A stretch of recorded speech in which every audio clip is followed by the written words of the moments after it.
ঘটনায় মাধ্যমিক পরীক্ষার প্রশ্ন ভাইরাল। এই ভাইরাল প্রশ্ন নিয়ে এখন তোলপাড় চলছে। আর মালদাতে এই যে মাধ্যমিক প্রশ্ন ভাইরাল কাণ্ডে গ্রেপ্তার হয়েছেন একজন গৃহশিক্ষক। অভিযুক্ত জীবন দাস টিউশনি ছাড়াও নিজের কোচিং সেন্টার চালাতেন। মালদার মানিকচকের বালুটোলা থেকে জীবন দাসকে গ্রেপ্তার করা হয়েছে বলে জানা যাচ্ছে। আরো ডিটেল আমরা জানবো এই বিষয়ে। শুভতোষ রয়েছেন আমাদের সঙ্গে। শুভতোষ, কি জানতে পারছো এই ভাইরাল কাণ্ড নিয়ে, মাধ্যমিকের প্রশ্নের ভাইরাল কাণ্ড নিয়ে কি জানতে পারছো একটু জানাও। দেখো, পর্ষদ এই ব্যাপারে যখন ভাইরাল হয় প্রশ্ন, বিশেষ করে মানিকচকের এনায়েতপুর হাই স্কুল থেকে যখন প্রশ্ন হয় এবং প্রথম ইংরেজি পরীক্ষার দিন যেদিনকে 7 জন কাছ থেকে মোবাইল উদ্ধার হয়, যাদের সকলেই সে গোপালপুর হাই স্কুলের ছাত্রছাত্রী এবং তাদের কাছ থেকে তাদের পরীক্ষা বাতিল হয়, তখন থেকে নড়েচড়ে বসে পর্ষদ। এমনকি পর্ষদ সভাপতি সটান মালদায় চলে আসেন এবং মালদায় গিয়েও সেই সমস্ত স্কুলগুলো পরিদর্শন করেন এবং নজরদারি চরম করা হয়। এরপরে সেদিনেও তিনি বলেছিলেন যে র্যাকেটের বিষয়, এবং সেই র্যাকেট থেকে এটা একটা পার্ট যেটা পাওয়া গেল যে জীবন দাসকে গ্রেপ্তার করা হয়েছে। জীবন দাস একজন গৃহশিক্ষক, সেই গোপালপুরে, মানিকচকের গোপালপুরে একটি কোচিং সেন্টারও সে চালায়। প্রথম থেকেই পর্ষদ একটা কোচিং সেন্টারের দিকে ইঙ্গিত করেছিল যে এরকম একটা কোচিং সেন্টার। এই জীবন দাস যে হোয়াটসঅ্যাপ গ্রুপ থেকে সোশ্যাল মিডিয়ায় প্রশ্নপত্র ভাইরাল হয়েছে, সেই হোয়াটসঅ্যাপ গ্রুপের হচ্ছে অ্যাডমিন, জীবন দাস অ্যাডমিন। এছাড়াও আরো অনেক স্টুডেন্ট, প্রচুর শতাধিক স্টুডেন্ট সেই গ্রুপের মধ্যে। ধন্যবাদ শুভতোষ, নজর রাখো ঘটনার দিকে।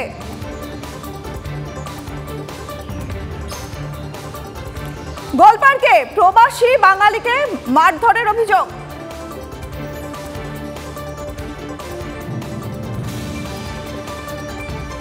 গোলপাড়কে প্রবাসী বাঙালিকে মারধরের অভিযোগে ধৃত হলো প্রমোটার খোকন সর্দারকে গ্রেপ্তার করলো রবীন্দ্র সরোবর থানার পুলিশ। গতকাল রাতে খোকন সর্দারকে গ্রেপ্তার করেছে পুলিশ।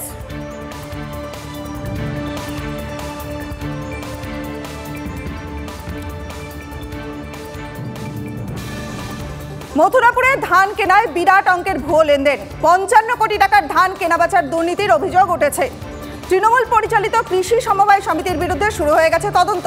ধান কেনাবেচার দুর্নীতিতে ইডিকে দিয়ে তদন্তের দাবি জানিয়েছে বিজেপি। 55 কোটির ভুয়ো লেনদেন নিয়ে দায় এড়াচ্ছে তৃণমূল। এই টাকা কোথায় কিভাবে লেনদেন হয়েছে, মানে বিভিন্ন জায়গায় এইভাবে তছরূপ হয়ে বিপুল পরিমাণ টাকা সমিতির সাধারণ সদস্য, যার অ্যাকাউন্টে 15,000 টাকা আছে, তিনি 1,000 টাকাও পর্যন্ত সমিতি থেকে তুলতে পারেনি।